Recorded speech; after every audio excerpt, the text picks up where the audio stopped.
London's skyline has been dominated by the outline of Battersea Power Station since the 1930s. Located on the south side of the River Thames, the decommissioned coal-fired power station is the largest brick building in Europe. For nearly 300 years, the huge site has played host to the latest technical and industrial innovations in wind, steam, gas, coal, and electricity.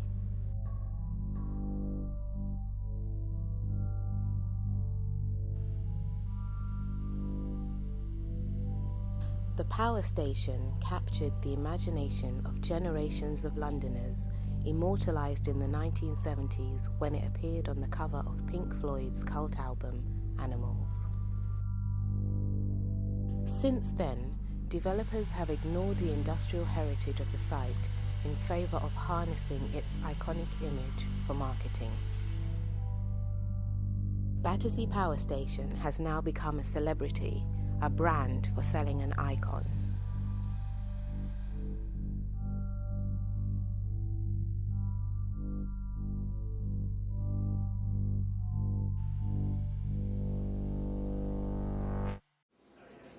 Power Station Action Group were just full of a prophecy about it will become a site that developers will buy and make massive profits out of, and it'll be not developed and not developed and not developed until the chimneys crumble, and then it'll be up for grabs for people to make stonking amounts of millions out of.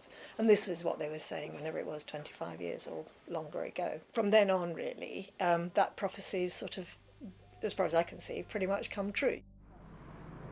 We've been waiting since 1984 for something to happen. And they're talking about being finished in 2020.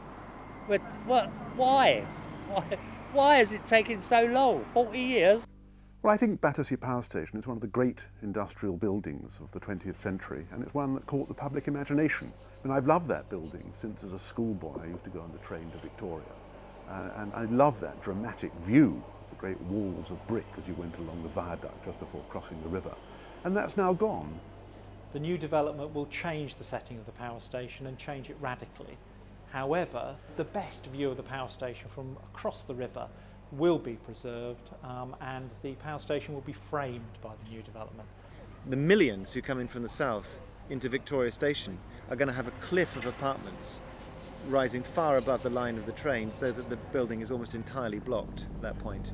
The beauty of the power station is that there was a clear view you could get from all over Battersea. You get a clear view at it, but even from quite a long way away you could see it. And if you're surrounded with these flats, you won't get the view anymore, you won't see it, and it will lose the significant place it has, and it has always had since it was first built. We weren't convinced that the only option for these chimneys was to take them down and rebuild them. We thought that there was a possibility that they could be repaired. And so what everyone's looked at for the last 60 years or so is now being replaced by simulacra. And it strikes us that that is probably unnecessary and a real shame.